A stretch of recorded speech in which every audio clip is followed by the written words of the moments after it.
The perception with fiat money is that it's based on gold, but it hasn't been since the 70s. It's not based on anything. That's how you can print more. It's just based on the fact that we think it's based on something. And most people have that understanding, right? Like it's based on something. So let's just always denominate our valuable things in this thing. That's right. Which is just by decree. Someone said it's valuable. Yeah. Someone who has a lot of guns, mind you, Yes, says it's valuable. That's right. That's right. We can trust that, right?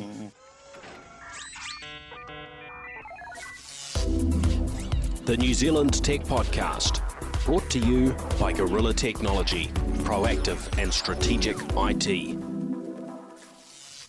Hey folks, greetings and welcome along to the New Zealand Tech Podcast. I'm your host, Paul Spain, and great to have Ben Rose with us in the studio and Darcy Ungaro. Thanks. Ben, maybe a little introduction of yourself for listeners to know where you fit into this big wide world of tech and crypto and so on in New Zealand. Yeah, sure. So I'm the GM of Binance New Zealand and Pacific Islands, leading the local branch of the world's biggest crypto exchange.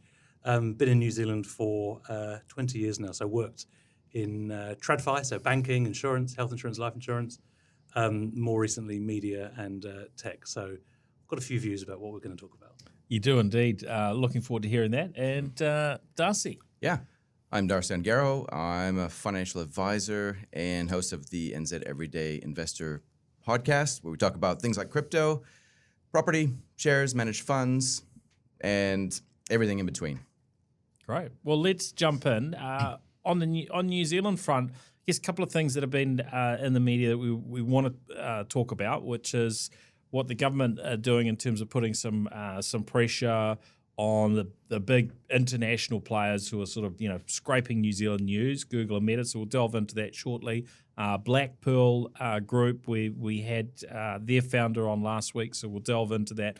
Then there's a sort of few global topics I'm definitely keen to jump into.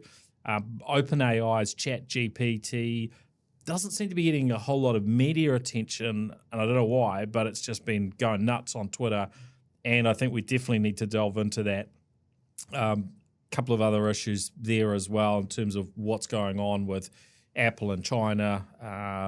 But I think the big topic is around crypto because you're both across this field. But let's get started.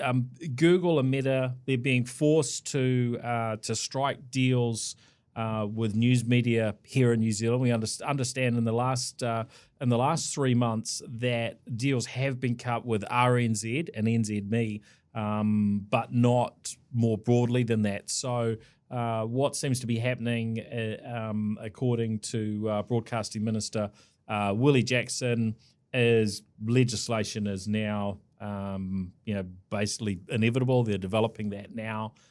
What we saw out of Australia was a scenario where I think at one point, Google were like, oh, we might just tap out of Australia, right, when the legislation was initially pushed. And, of course, you can imagine Microsoft with their search engine were like, hey, we'll happily cover Australia if Google doesn't want to.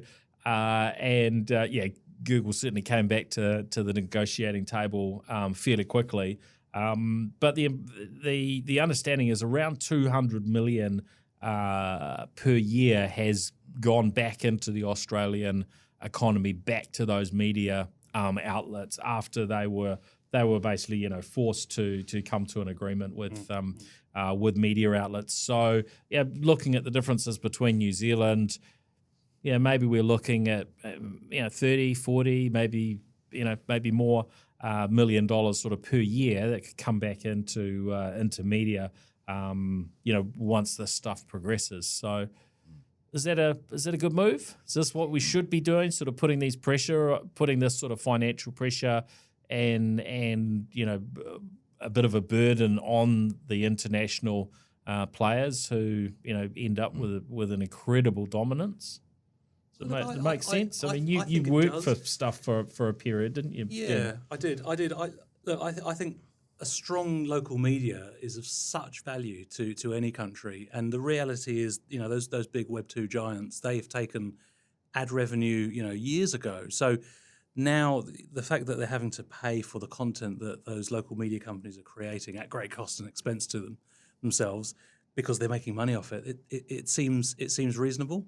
The biggest impact, the biggest cost for the local media companies is their editorial teams. We've seen recently strikes and stuff. Those businesses need support. So I personally, I'm a big fan of this. Okay. How does it work mechanically? Because you've got all this content, and as soon as it's out there, of course, these big giants will take that, and then they're making money off that. But how can outside of legislation, how can you actually create systems and structures in place where revenue gets directed to where it needs to go? So the systems exist. So the news platforms themselves track where traffic arrives from, so they can tell if particular visitors come from a Facebook post or a Google ad or a Google link. So that's a known to them. And on the other side, Facebook and Google obviously track all of the the interaction and engagement they have. So because they're monetizing that engagement, they can see how many views a particular post carrying a piece of news gets. They know how much each view is worth to them. So that's where the revenue share model. So it's kind of like APRA or some sort of royalty system. Yeah, that's right. Would be built behind the scenes so that it was clipping the ticket and somehow sending payments. And that's right. Effectively, you're agreeing some sort of cost per click or revenue share sort of model. Right. So the technology exists. It's just whether the two parties are willing to come together to agree. And is it inevitable that they're going to have to change anyway? Like as we're all moving towards, say, Web3, is it possible that if they don't do something here, they'll create more of an open door for more decentralized content creation where monetization runs on different rails? Yeah, there's absolutely that view. There's a view that the Web2 giants won't let go easily. I think that the reality is what they're doing is they're monetizing our attention, and they're monetizing it pretty effectively offshore. The local media companies are saying, well, hang on, if you're doing that with the content that we've paid to create, it's only fair that you fund that. So, despite working at Binance, I don't see this as a Web 2 or 3 thing. For me, I think this is about the importance of local media, and businesses like Facebook and Google needing to support that because they're profiting off it. And I think that there has probably been a commonly held view that actually it's the media companies that benefit in terms of you do a search Google News and then you click through to a news item and you go through to a local media outlet, right? And that is certainly part of the case. But I think what hasn't always been fully recognised as just that engagement, how much time people will spend on other platforms where they have taken these pieces of content and effectively monetize them for their own benefit. So I think it balances things up, and it's in that sort of broader context of as a smaller economy where we don't have Netflix in New Zealand. Netflix isn't a New Zealand business. Google isn't a New Zealand business. Meta isn't. All these, these big global players, the Amazons and so on. We could have a very interesting picture in the years ahead, right? You could end up with a scenario if we don't balance out how they contribute back to an economy like ours, where we don't have any local broadcasters, right? There's no Sky. There's actually just Netflix just stamps their feet. Maybe it's a Netflix and an Amazon, and everything is with those players, right? And so we have to kind of work through and figure these things out. And in a similar basis, what happens if Amazon sets up warehouses in New Zealand? They've started to do it in Australia with their sort of dominance, and they decide to drop prices. They kill off local competitors. So I think there's a lot of sort of challenges with the big global players and how we make things work right. We still end up with a strong local representation and economy in a whole lot of areas. Right? So on media specifically, so a really strong local media does a few things. The first, it holds local power to account. The second one is it sets the tone culturally for the country. The third one is it entertains. And entertainment you can get offshore, you can get from overseas, but you can see in parts of the States where local papers, local media outlets have died out, and they have what's called a news oasis. You see the increase in corruption because there's nobody keeping an eye on these things. You don't have those reporters turning up to the council meetings, talking about the deals that are being done, talking to business people. you also have cultural identity issues because all of a sudden, people aren't seeing people like them on broadcast media. So there are a whole lot of, impacts of removing local media outside, the paying the jobs today of the individuals who work there that we'd really suffer for. I never thought of that. That's probably quite important, isn't it? Because even just that first thing, keeping local sources of power accountable Absolutely. is something that we've seen in the media, even in New Zealand, is something that's actually quite a critical function. And sometimes it works better in some seasons than other seasons. And so, yeah, I guess if what we're talking about makes that less likely to happen, then that would concern me. Think about the the investigative journalism that you see locally from the likes of NZME and stuff. If that stuff didn't happen, how would we know about some of the things that they uncover? We just wouldn't. Yeah. Good point. Now, last week we had Nick Lissette on, who's the founder and chief executive officer at Blackpearl Group, and they were listing on the NZX, and they launched late last week at $1.25 per share.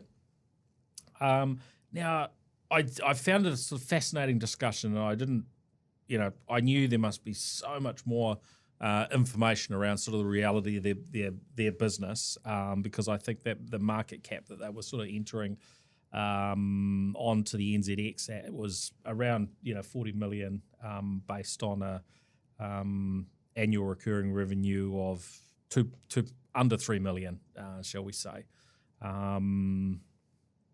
So I was kind of curious, and then the three of us sort of had a little bit of a look at what had happened.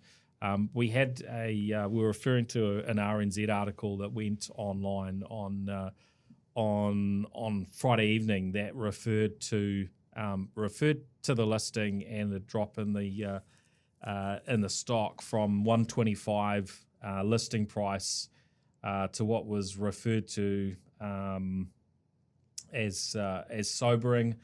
Closed the day on $1.08. So when we sat down for a chat here, sort of 45 minutes ago or so, that share had dropped to 60 cents. I just sort of better double check. A moment ago, the stock was at 50 cents. Wow. So it's I guess this is where we draw in on you, Darcy. Who is not all over this at all, by the way, just for full disclosure. But I guess that we're going to talk a bit about crypto today, but there's aspects to investing, that things aren't always as simple as that we would like them to be. So I'm wondering if you can just share a few thoughts on this without delving specifically into sort of Blackpearl Group, because I know they're not a company that you've really had a time to sort of delve in and read a lot about, but just in the current market, whether it's a tech stock that's appeared on the NZX or it's other and I guess a lot of us listening to this show will be very interested in the tech companies, right? And I remember when Sharesies, were starting to really gain attention in the early stages. I think it was the likes of Tesla and Apple. It's it's the big tech companies that sort of have got a lot of attention. But we've seen things get pretty volatile over the last little while. Yeah, and I think when the tide goes out, we see who's swimming naked, right? Like that's the famous quote from, I think it's Charlie Munger or something like that, right? When it comes to this, we're all told, hey, do your due diligence.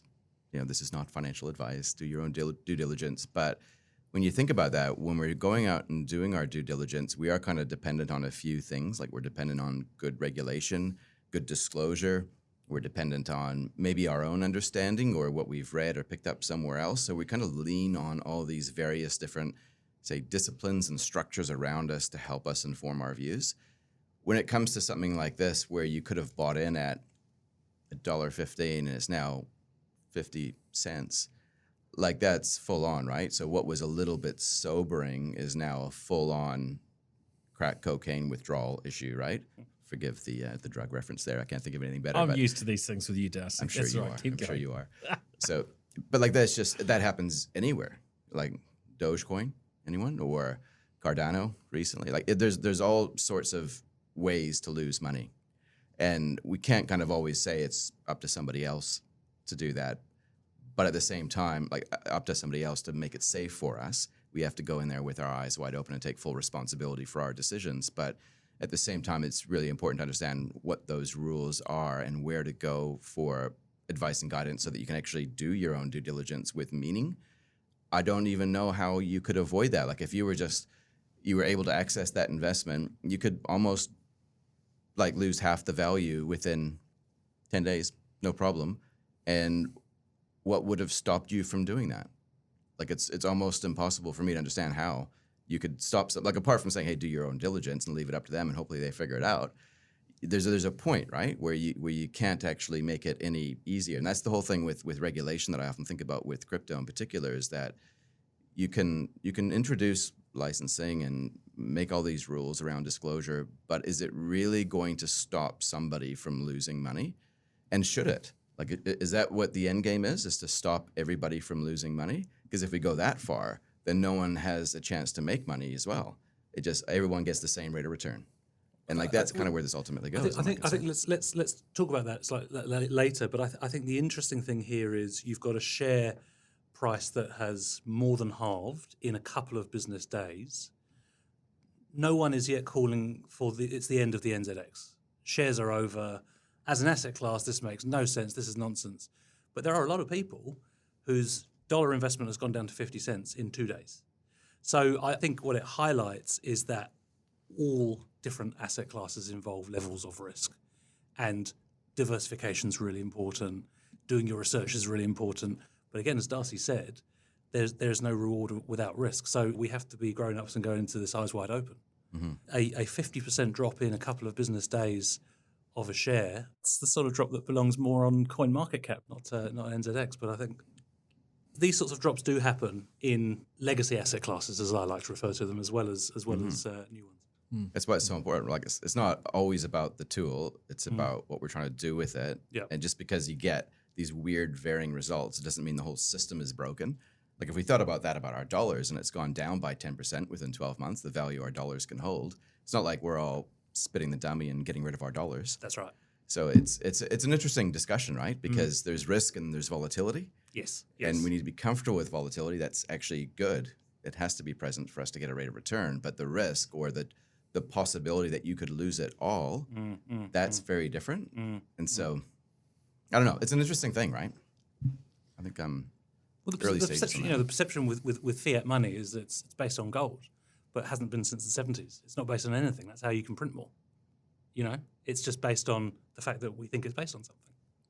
And most people have that understanding, right? Like it's based on something. So let's just always denominate our valuable things in this thing. That's right. Which is just by decree. Someone said it's valuable. Yeah. Someone who has a lot of guns, mind you, Yes, says it's valuable. That's right. We can trust that, right? I guess there's been some historical scenarios in varying parts of the world where that hasn't played out so well. Now onto Apple. There's been a lot going on in China with protests and riots around the Apple factories, and there's probably two flow-ons that I find quite fascinating. One is that Apple, we understand they're accelerating plans to move production out of China. Now, I don't think that means that anytime soon they're not going to be doing production in China, but India has sort of been starting to pick up a little bit, and look, in India there are strong financial incentives for smartphone manufacturers and other manufacturers to be making their product in India, so that was quite natural. But this, it gives them a bit of an excuse, as it were, to look elsewhere.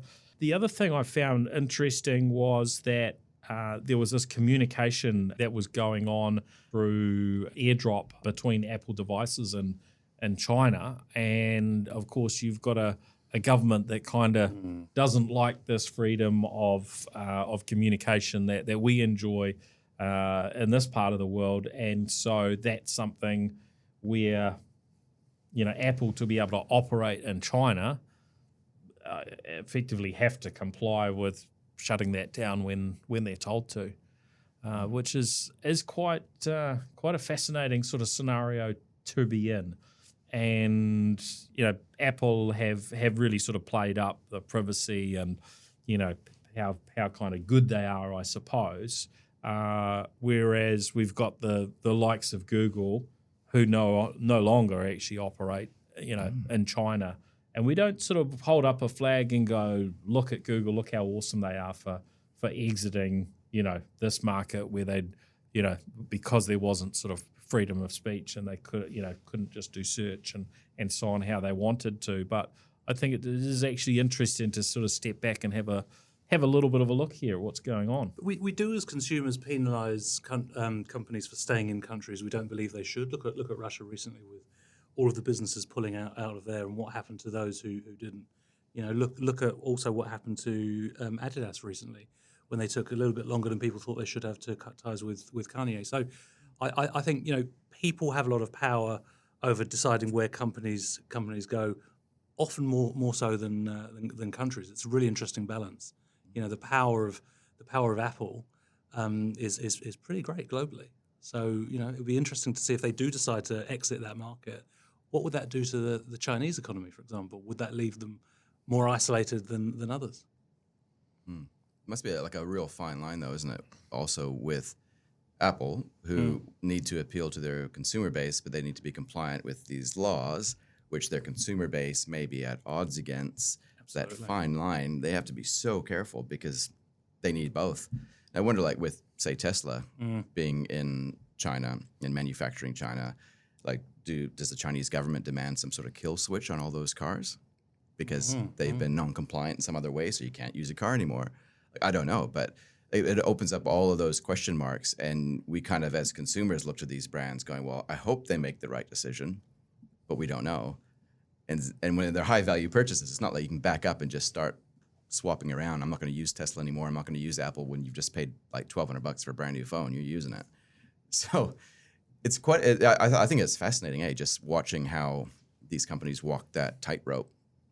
It's always been the case, though. In Nazi Germany, look at Volkswagen, AG Farben, Audi, big businesses that collaborated with that regime, benefited from it, and are still around now. Yeah. So it's it's I think this is just the question of our time. It's China today. It was Russia recently. Who will it be next?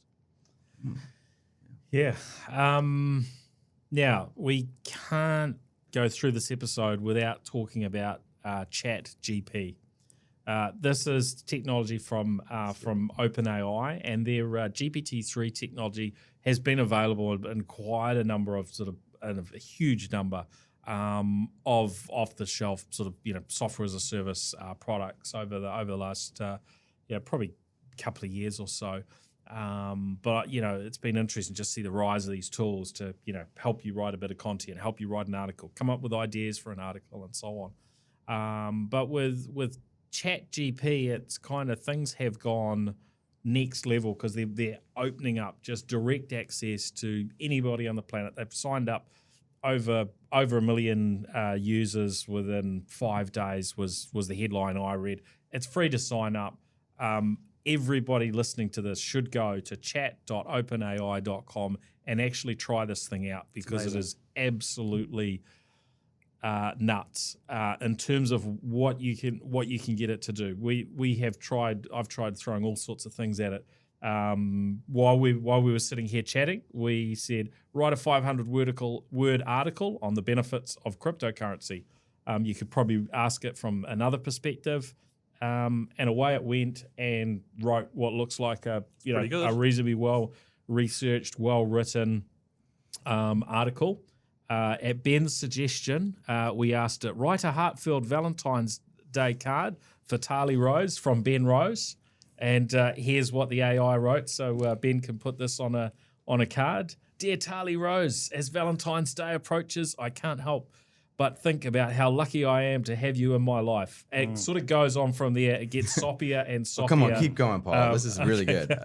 Don't You rob are the the people of most the romance. amazing person I've ever met, and I'm Cheers. so grateful It knows. to be able to call you my partner. Your beauty inside and out takes my Both. breath away every day. Daily. I mean, it's you've got to try Like it this knows me, yourself. Paul. It is It's amazing. It's nuts. But the things that you can throw at it and actually get it to come up with. You need some ideas on something. You want a job description. You want all sorts of things. You Or might you just want need to write to. my wife a Valentine's Day card. Also fun. And only there works was, for there your was the wife, mix though. up Yes. when Doesn't work for mine. That's right. when we almost asked it to write for a Valentine's Day card from Ben to Darcy, but I realised that was a mix up.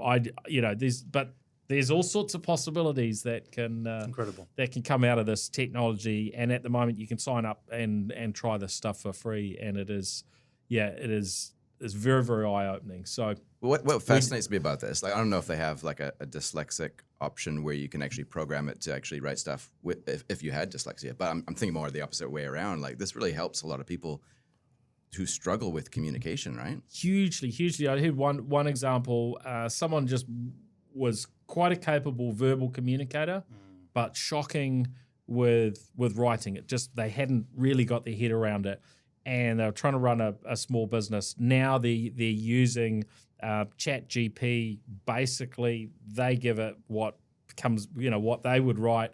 It turns it into something that is a nice professional communication to send off in emails to their clients.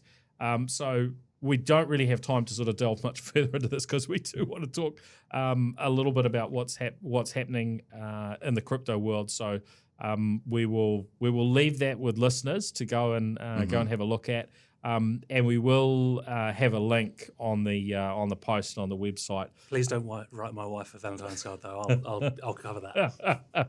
Well, it's going to have to judge up against what It's true. ChatGPT's done It's now. true. Ben. It's So, true. Fair. yeah. Lift your game. The other headline that we should mention: San Francisco politicians basically voting to endorse lethal force from robots. So we are in a very interesting time in history. Some would call it mildly dystopian. That headline, that's a bit spooky. So go away and read up on that if you are at all curious. Dogs with guns. Where the world Nice. is going. And just if only sort of Hollywood had given us a taste of of what a future could be like, where we allow robots to use weapons, Yeah. and we might have a little It'll be bit of a fine. I'm picture. sure it'll be fine. Yeah. What could go wrong? Absolutely nothing. Um, Actually, let's ask ChatGPT on that Yes, one. we should. We'll report back on that. So crypto, it's been a pretty crazy year from a crypto perspective. Most recently FTX collapse, and I guess what's been referred to as the crypto winter over the last little while. Darcy, what's your view on how we should respond to this? Because as an investment advisor, someone who talks on your show on NZ Everyday Investor about crypto on a reasonably sort of regular basis, what has this left you with in terms of thinking?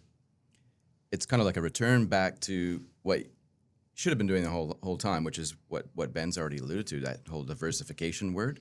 And I think often when people get into crypto, especially if they're mainstream investors and they dip their toe in the water, they have this natural default assumption, partly because they've kind of been told this, that you're gambling.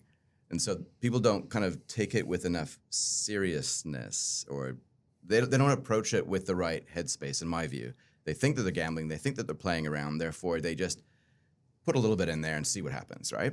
But I think the power is in treating it like a mainstream investment asset that works alongside your traditional portfolio. It slots right in perfectly.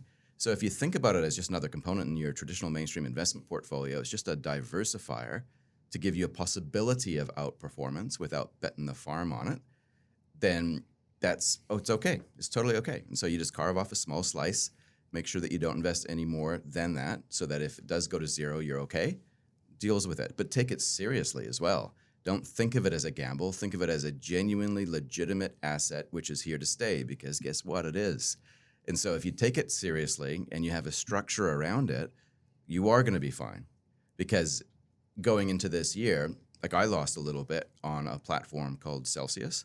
Fortunately, I didn't lose any on the FTX one, but I totally understand what it's like. But the reason why I only lost a little bit and not a lot was because I practiced diversification, not just within the assets that I own or not just within the digital assets, but I practiced diversification on the custody layer as well. Because you can own Bitcoin, for example, like 4 or 5 different ways. You can invest in all the companies that do all the picks and shovels around the edges, or you could just buy the asset and hold on to it directly. So that's kind of what I've been relearning this year, and that's the biggest take home, is that got to take this seriously. This isn't a play area. This is a serious asset for you to do your own due diligence on properly and actually build it in with a strategy rather than just wing it. Good advice. Now, I mean, they're talking about the play area a bit. I mean, I think there is an element where it is important to learn how these things work, and you can have some play money to kind of do that, right? To figure things out. But if you're putting serious money into it, that's when you need to treat it very And serious money right? is a relative thing. Yeah. Right? So if you look at all of what your wealth is, apart from the wealth that's inside your home, and it's more than 10% of all your investable assets, you're starting to get into the neighborhood of maybe that's a little bit too much relative to who you are, right? And it's not like I'm saying, hey, no one should invest more than 10% of their portfolio into crypto, but if you are, you just need to be aware that things can go wrong pretty quick. And, a little dab will do you. Just a little bit of it is actually all you need if it really is the way of the future, right? So that's my 2 bits anyway. The way we look at it is that, well, clearly we're biased. We think it is the way of the future, but it's new. So, we're only a 5-year-old business. It's, Bitcoin hasn't been around for more than 12 years. So it's new. If you look at the traditional financial system, when people first started working out how to use credit cards, deposits, those sorts of things, it's quite complicated. You have to get your head around it. You have to learn it. You have to do your own research. This is exactly the same. The difference is the regulation hasn't caught up to this new industry yet. So before the events of the last few weeks, one of the first interviews I gave in New Zealand was saying, we think there should be licensing for crypto exchanges, because if you've got, we've got 1 in 10 Kiwis in New Zealand now holding some form of digital assets. That's a lot of people. That's only set to grow. So if you've got an industry that's serving that larger portion of society in a financial way, then individuals need to have a way to know who is a responsible player and who is not. And what became clear recently is that without that regulation, you have people doing the right thing and you have people doing the wrong thing. So you end up in an industry that's self-regulated. So we have an insurance fund for our users.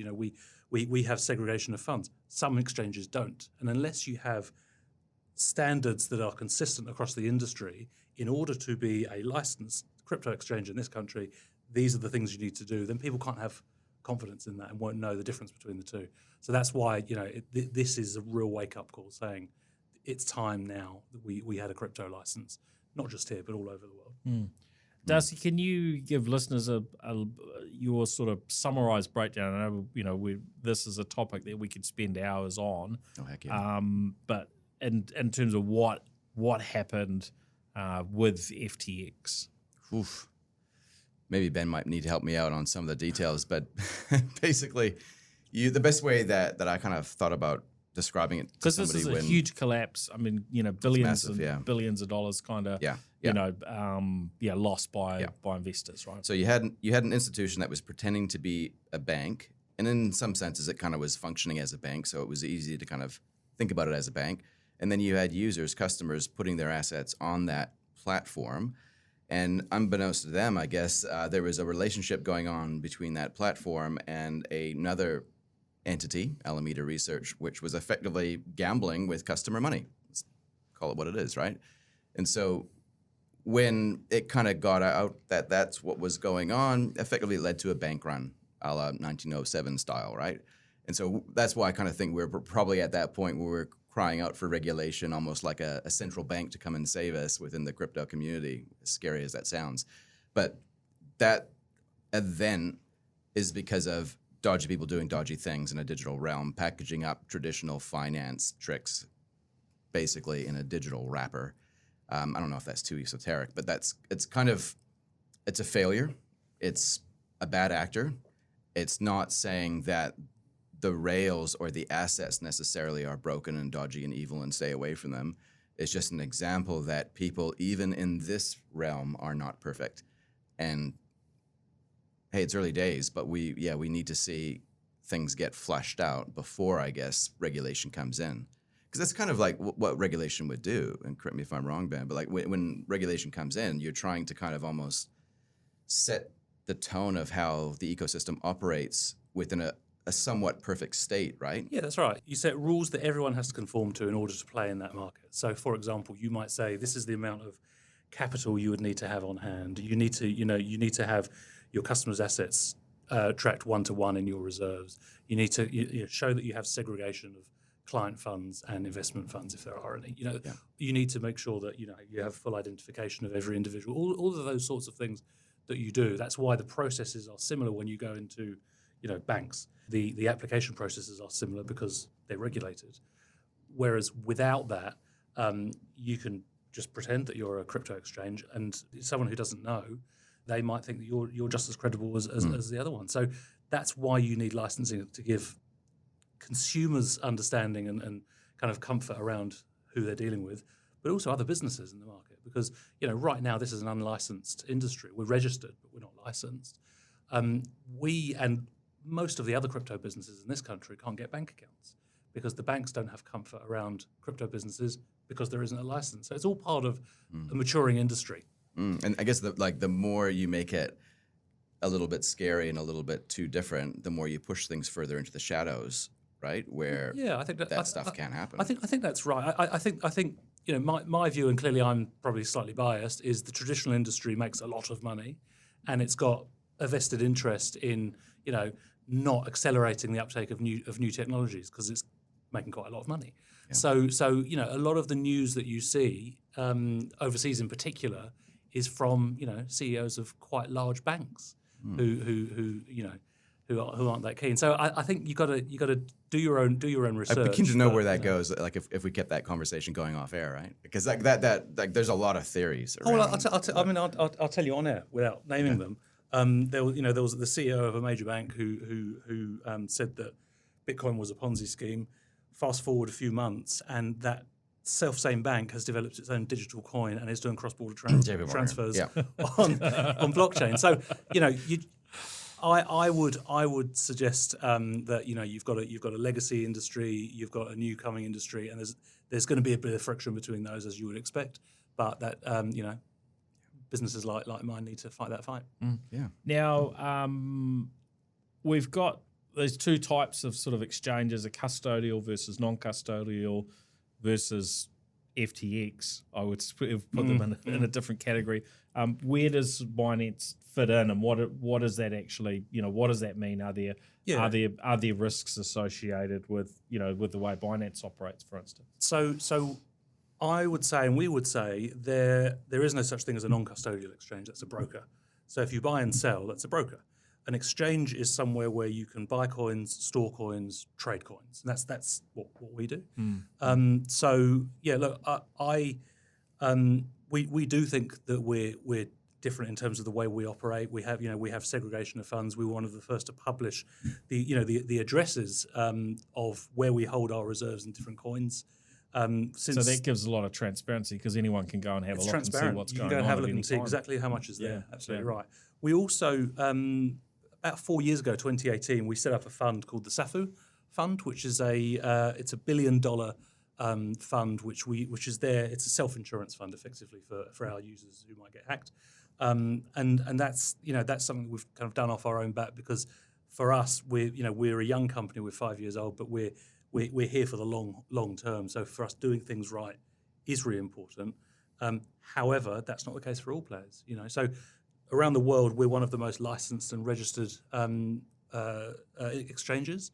Wherever there's a license, we work towards that, and wherever there isn't, like here, we advocate for one. So we're really pushing the industry to mature, whereas others like FTX, for example, talked a good game, but actually the realities turned out to be quite different. And that's the challenge, isn't it? Is without the legislation in place, without a consistent approach, folks aren't going to necessarily know exactly what they're dealing with. And I mean, you think of in New Zealand, if you're dealing with a lawyer or an accountant, and you send funds to them, they go through a trust account that in theory that doesn't get touched, right? And that's an independent account, and so it seems appropriate that sort of thing should be a baseline for these types of firms. Yeah, I mean the current approach is we've got registration with MB as a financial service provider for those businesses who are on the ground here and serving New Zealanders. So that means that if you're dealing with an exchange, for example, and you find that they are on the FSP register, we are Invest by Bit, trading as Binance New Zealand. Then that means that that they work with an external disputes resolution scheme. It means that they report to the DIA for anti-money laundering. They work with the New Zealand police on suspicious transactions. If you work with an exchange, if you invest in an exchange that's offshore, that has no presence and no links to local regulators or law enforcement, well, there's a lot of risk, more risk there. Hey, with going back to the custodial piece, like say, think about this in terms of how KiwiSaver works, where you're putting money somewhere, where you're putting it with a KiwiSaver fund manager or a retirement fund manager. Yeah. They make the investment decisions, but the funds are actually held separately with a separate custodian, in no way connected to that fund manager. So with what you guys do, you mentioned that you're publishing the addresses of where the assets are held. Proof of reserves. Do you think that as part of, say, licensing, there should be a move to make it an independent entity that controls those addresses as well? I mean, I'm probably not qualified to talk on that. What I would say is the way we store our crypto is the way that lots of users store crypto. So we have hot wallets and we have cold wallets. And we've actually developed an industry grade custodial solution for our cold wallets, which we now offer as a product in the market. But we also bought a cold wallet solution called Trust Wallet, so some of our users use that.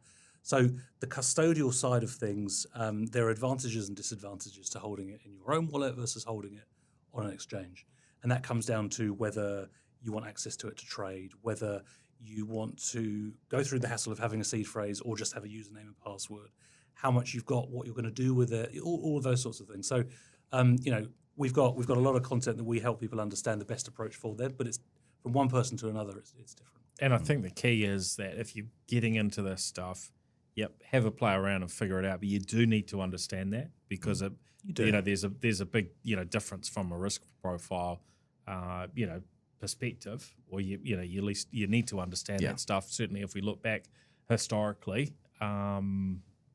That there are some pretty important considerations, and you can make those own calls based on where you're at, how much is there, all the other factors that are relevant. So one of the things for us, again, this is a new technology, and people need help to understand how to kind of navigate it. So we've got this thing called Binance Academy, just a load of content, and one of the first things that you see on there is what's a cold wallet, what's a hot wallet, should I have my own, pros and cons, all those sorts of things. We don't advocate for either. We let people make their own decision, but it is really important with all this to get your head around it first before diving in, because it is new.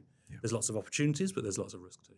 Yeah, and look, we've heard of people on both sides sort of losing, like, oh yeah, my keys were on that hard drive that's gone to the dump, and all these sorts of things. So there's some important stuff. Restoring your passphrase on iCloud photos. Don't do that, please. I think what's interesting is it's the volatility is relative, right? So we were talking before about a share that had lost half of its value in 2 business days. Over that same period, Bitcoin's grown by 1%. So there's risk and there's reward in all asset classes. So in crypto, yes, it's important to do your own research, but I can't think of an asset class that isn't important. Well, that probably brings us to an end. We're sort of out of time. Actually, I should mention, going back to ChatGPT, we did ask ChatGPT around FTX. And if you go to my Twitter, at Paul Spain, you will see what was the question that I asked and what the answer was, and it might sort of shock you. So I guess there's a little bit of a warning here. It's definitely not financial advice from ChatGPT. Yeah, in terms of ChatGPT and whether it gets stuff right. I also asked it to write up a bit of a summary around the New Zealand Tech podcast, and it wrote this beautiful summary. But I was scratching my head when it referred to the second host, the name just didn't sound familiar to me at all. It was like, what? Where did this come from? We call it a silent partner. He's been there the whole time. So as I think Joellen might have suggested, maybe there will be a co-host in the future who I have yet to meet or have any knowledge. Is that his name? So, hey, interesting times ahead. But yeah, definitely go and check that out. Ben Rose, where do people track you down if they're wanting to get in touch? Twitter at Mr. Ben Rose would be a good place. Excellent. And Darcy? I'm at Ungaro Darcy at Twitter as well. Excellent. Well, thanks everyone for listening in. Wait, what about your Twitter name? We just renamed you, right? Was it? Mr. Robot 69 or something like that? No? Never mind. We'll put that one aside. Okay. At Paul Spain. I still get invited back, though. Amazing. Thank you to our show partners, Vodafone, Spark, 2 Degrees, HP, Gorilla Technology, and Deal. And we'll look forward to catching everyone again on the next show next week. Just something to remember, if you want to catch the show very, very fresh, definitely follow me and NZ Tech Podcast on LinkedIn. And we are across any other platforms, depending on what you like to watch video on. So we're on Twitter, YouTube, and Facebook. And so if you want to catch those live, follow, hit the bell, or whatever the other mechanism is, depending on the platform, to get it super fresh. We're wrapping up here Tuesday afternoon, 6th of December, 3:36 p.m. But of course, we know most of you will be listening probably Wednesday morning with the audio download. But if you want to feel you're right on the cutting edge, then definitely make sure you're following for the live video. Thanks, guys. Really appreciate it. Thanks for having us. Thank you. Right. Cheers. The New Zealand Tech Podcast, brought to you by Gorilla Technology, proactive and strategic IT.